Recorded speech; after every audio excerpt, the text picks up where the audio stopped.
Start ka rin. Huwag mo Dito ka ilagay na. sa ulo. Siguro yun. Huwag mo ilagay sa ulo. Ano man nangyayari or yung sumisikap sa ang importante huwag mo ilagay sa ulo. Pero yung mga, meron bang papabasya yun na apekto ka? Nung una? Pag sa pamilya, sumasagot ako pag sa pamilya. Pero pag sa sarili, wala naman ako. Ano yung pinakamatinding bashing na talagang sa family mo? Sa Sa family. makakalimutan? Basta tungkol sa kapatid ko, yung yaniwayo ko. Yan. Yung pinakamatinding. Is there a time na sa show business na parang naisip mo, parang gusto mo mag-quit, meron ka bang Oo naman, nung start po, nag-quit talaga ako. Pero nabigyan ako ng opportunity with Kuya Perry, kinuha niya ako. At pinasok niya ako sa Green Network ko, which is ABS-CBN. Bakit mo naisip ka mag-quit na? Ano na Kasi parang hindi siya para sa akin. And mafe-feel mo yun eh, pag try ka ng try, tapos lahat rejections, di ba mag-iisip ka na parang, change of career ako, hindi to para sa akin. Pero it's painful, but it's the reality, not everything is meant for you. So yun, masakit, pero very, naging happy naman ako, nag-aaral ako, at kung ano nang ginawa ko. Tapos yun, dumating naman yung blessing at hindi ko in-expect talagang bakit. Ma'am, you've been part of our sa provinciality before? Before po, Oo, yes. Medyo maraming mga issue. Naklaro mo na naman kanya, pero Batang Quiapo. Batang Batang Quiapo. Yung pag-hiniwalay na yun, naging maayos. Maayos sobra. Even with the whole production, nag-text din sa akin silang lahat. Tapos maayos.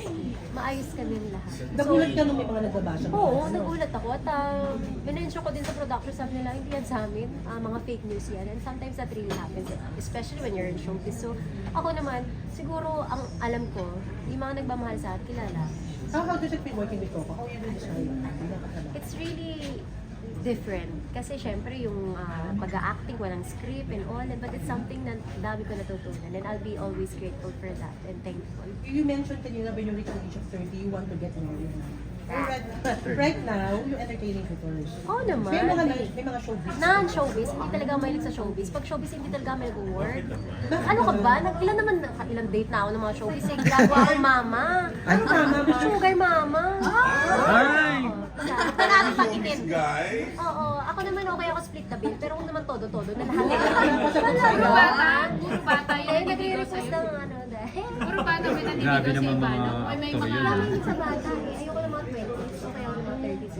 Mas mature. Kasi matured na ako mag-isip. May mga politicians na nanligaw sa'yo. Marami sa iba. O, paano mo na-handle? Desma, o kaya pagka ano, Desma, yun. Wala kang in-entertain na date? Date, non-showbiz. Ideal guy. Ideal guy, hindi mayabang. Hindi mayabang, saka may puso. Yung same part, gusto mong tumulong din. Kasi ang hirap na lang pareho kami, tapos magkaiba yung ugali namin. Yung ayaw niya tumulong or wala siyang puso para sa mga Pinoy tayo mga kababayan. So, Pero iba na mahirap ka magligaw. May sinuot ka. Ayan, kasi nga din, hard to hindi. get ako. Wow! Kasi syempre, parang ang tingin sa'yo ng marami. Perfect na. Ay, perfect? Ayan, Ang marami. tingin nga nila, easy to get eh. Talaga? Oo, pero totoo, hindi nila ako nag-get. So, Paano ka gaano katagal? Paano ka Ano kailangan gawin para? wala mo kailangan gawin, pero yung siguro yung ligaw na persistent. May effort, no? Oo. Hindi bumibigay agad. So, Pinay pa rin ang style, mahabang ligawan. Yes. So far, meron kang nakadate na matagal? Or gano'n Kaya ano katagal? naman? Uy, baka magtampo yung ano. Gano'n katagal yung longest date mo? Date? Relationship. Relationship? Dapat diba? 3 years? And then bakit nauwi siya breakup yan? So, isa breakup kasi sinungaling, cheater, gano'n. Kilala ba namin to? Kilala ba namin? Isa na letter ano? Ayoko na, alam mo yung pagpas, hindi ko siya, wala na akong pakialam sa kanila, at ganun din naman siguro. Wala, ayoko na makialam sa buhay. Pero ikaw ba, Mars, meron ka bang fear na kasi syempre, ang laki ng kikita mo sa vlog, ano? Dami mo ng ipon, alam namin. Yung baka mamaya pera, baka mamaya syempre, sabi mo nga, yung mga showbiz pera, parang... Grabe ka na. Sinabi ko lahat ng showbiz, pero yung mga kanya kaya ito din. Ang habol syempre financial, may ganun ka mga fear, may ganun kang takot. May feeling ka na pag dinigawan So, ka. baka or mamaya- Siguro sa'yo. makikita ko yun sa pagkatao ng tao. Di ba? Pag na-meet mo, hindi naman porque showbiz ay mapili kung gusto mong pera. Hindi naman siya ganun. But when you talk, and I'm speaking of experience, because I've dated several, and ganun yung na-feel ko.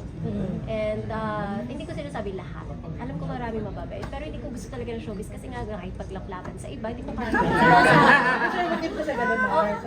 Pero ako pwede, di ba? So, baka maintindihan niya. Standard. Pipili siya ng showbiz at kaya niya ako. Kasi ako, di ba, I have yung mga kissing scenes, bed scenes. So, dapat ready siya. Ako, hindi ako ready sa kanya. So, yan ang showbiz. Oh. Iba naman paano kung halimbawa magkaroon ka ng boyfriend na i-require ka na iwan mong showbiz? Ay, iwan mo muna siya. Nauna yung showbiz bago siya. So, trabaho mo. Okay. So parang sinasabi mo na kaya gusto mo ng showbiz, di ba, para walang kissing scenes. Pero pag ikaw, hindi mo kaya yung gano'n. Hindi! Kaya ko naman walang kissing scene mo. Pero yun ang aking trabaho. Kasi yun ang nire-require ng trabaho. Kung ano ang nire-require, ayoko na maglagay ng restriction sa bawal to, bawal na. Bakit? Kasal na ba ako? So, hindi. Kasal pa yun. So kaya mahirap kang makahanap ng right guy. Hindi naman ako hirap. Siguro wala lang talaga akong time. Pero I'm dating, so I'm okay. Iba na. Pag sinusuportahan ka bang kandidato dito? Yes, at tagal ko itong pinag-isipan, pinag-aralan. Again, lahat sinasabi ko talaga is kailangan yung may tiwala ka at may gagawin. And pareho kami ng mga gusto is para sa ating mga kababayan na magsasaka. Yung mga fisherman, poultry, figurine, lahat yan. So agap po ako. I support party them, list. yes. Party list. Agap party Yun ang list. advocacy nila. Yes, and I really like that na ang mahal-mahal ng bigas. Kailangan natin, yung unang iniisip ko is pagkain. Pagkain ng Pilipino. Paano mapapababa lahat? Diba? Yun eh. You have to really endorse someone or really support someone that really cares about the Philippines. And yung mga hoarding, yung mga ganyan, pinamahal yung mga pagkain. Totoo yan. Diba? At saka, so ako, yung advocacy po ng AGAP is also about that. Ayaw nila ng mga hoarding ganyan and they really support yung ating mga kababayan, mga magsasaka. Inaral ko po sila. And then, yun, So ikaw ang nag-reach out sa kanila na gusto mo silang i-support. yes. Ibig sabihin May wala kang manager. bayad. Ibig sabihin wala kang bayad as endorser. Yes. And Ako, ako, Mars. basta ako support. And even last time, hindi ako sa pera eh. Hindi naman importante sa akin ang pera. Ang importante sa akin, yung pinaglalaban natin, pareho ba? Yung gusto ba natin mangyari para sa bansa natin? Meron kang mga kapwa celebrities na lumapit sa yung tumatakbo ngayon. Marami para po, i-support. artista, at marami rin pong iba-ibang mga yung mga Sektor. Yes, sektor. So ako hindi talaga. Sinasabi ko diretso, sorry, kung gusto mo tumakbo ka, pero Ayaw. I'm not Pero sure. totoo yun. Ano Kasi- opinion mo sa mga artista na tumatakbo? At sana may magawa talaga sila para sa Pilipinas. Paano ang kaibigan mo? Sino mo kaibigan niya? Support ba kaibigan mo rin? Pag magkaiba kami ng paniniwala, hindi. Kasi baka naman gusto lang niya umupo para ay politiko. Di ba? Ang daming ganun. Gusto lang maging politiko para may upuan at maging powerful. And that's not what I would support. Hindi ako nagsusupport ng ganyan. Ako, kung ano yung tama para sa ating mga kababayan. Kung ano makakapagtulong sa ating mga kababayan. Mahirap. Gusto ko itanong kanina. Si top influencer na sa itaas.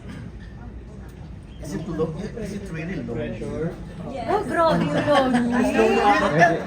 Di ba yung kasabihan eh? I think, mahirap. Hindi ko kasi naisip top na yan, yung top 5, top ganyan, wala talaga. Ako, ini-enjoy ko lang siya. Kasi pag inisip yun, siguro mababalitin ako. At mape-pressure. Pero, enjoy lang. Ang tanong ko din kasi si Vice nagpapa-therapy siya for mental health. Ikaw, di ba gusto, kinakonsider mo din yung mga ganun? Mental health is something that you should not be ashamed of. And meron din naman times na may anxiety ako. Especially pag humihiwalay ako sa pamilya ko. Nagkaka-anxiety ako. At yun. And it's something that you should really, not be, dapat talagang pinag-uusapan. And kasi when you say mental health, like now, parang, ay, may problema sa mental health. Yun yung iniisip. But it's not really like that. Lahat ng tao, they can feel what they want to feel. And it's okay. Last na lang for me, anong natutunan mo yung nagkasakit ka, anong mga realization? Na lahat ng pera, hindi mo madadala. Lahat ng mga bag ko, hindi mo madadala. Di ba? Bag talaga. Correct. Pero I mean, na-enjoy ko siya. Enjoy mo kung ano yung meron ako. But it's not something that I can bring. Yung pinaka-importante is yung pamilya ko. Kasi sila yung nasa ospital ko nung time na hirap na. Sorry, last week po tayo ha. Last week. Kasama ka ba, requirement na katabi ang bahay ng pamilya mo? Hindi naman. Dahil very ano ka sa family.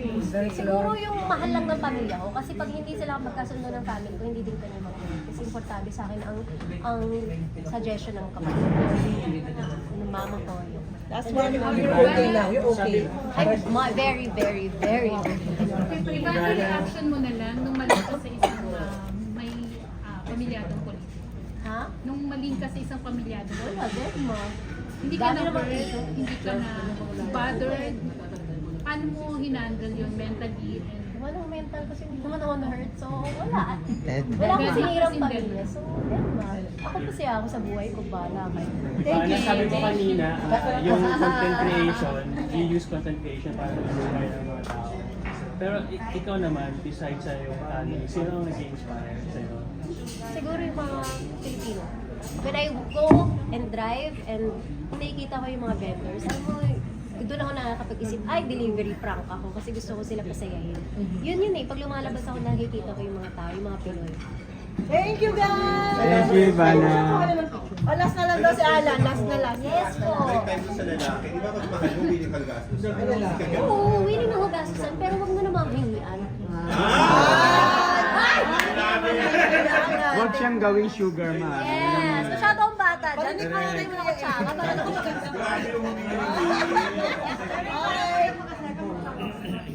Yun. Ako, kung gusto ng lalaki, pero ako kasi all in ako nung nagmahal. So wala akong ano.